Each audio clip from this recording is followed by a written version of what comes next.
I'm Chase Briscoe, driver number 14 Ford Mustang for Stewart Haas Racing, and you're watching William Blackwell on YouTube. This past weekend, the NASCAR Cup Series packed up their gear and headed out west to race in wine country in Northern California at the Sonoma Raceway, which happens to be a road course, which is one of the few they go to throughout the year. They start off in Coda, go to Sonoma, go to Chicago, go to Indianapolis, Watkins Glen, Naroval, you get it. There's really not that many on the schedule. And this is one of the first ones up, and we expected to see some good racing, but we didn't. Truex got the job done there. We saw a few surprises. Some drivers struggle, some do well. But the biggest talking point that's going to come out of this whole entire weekend is that Fox season is over with them calling the races, because their 16 races are up.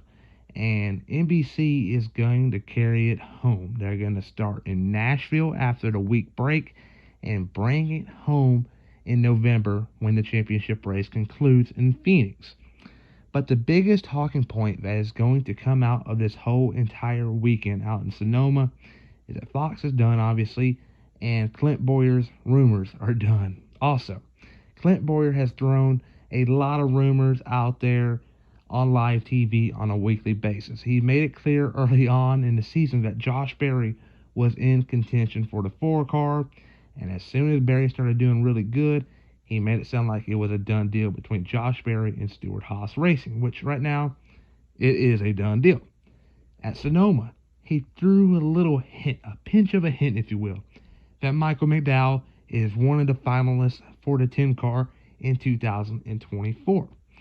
And it seems like it's a 2-horse race at this point in time, because Zane Smith is under contract with Front Row in 2024.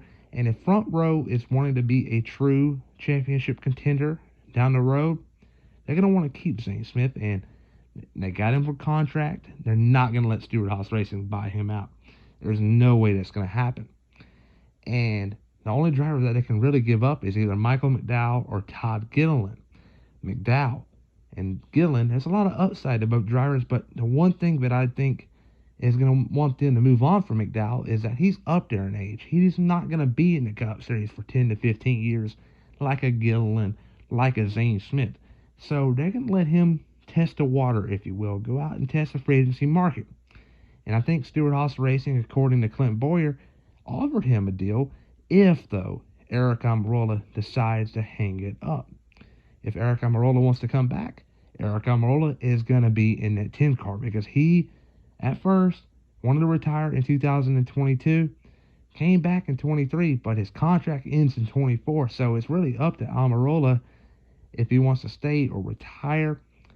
But, though, it seems like Almirola is probably going to want to come back. He won an Xfinity race out in Sonoma, gained a lot of confidence, so we'll see how things go. But if Almirola decides to retire, obviously it's going to be Michael McDowell in the 10 car. But if not, things are going to get sketchy, to say the least. Because if that doesn't happen, Front Row has obviously been doing talks to Zane Smith, and they haven't really talked much to Todd Gilliland, but I'm sure they will have to if these talks progress with Stewart Haas Racing and Michael McDowell.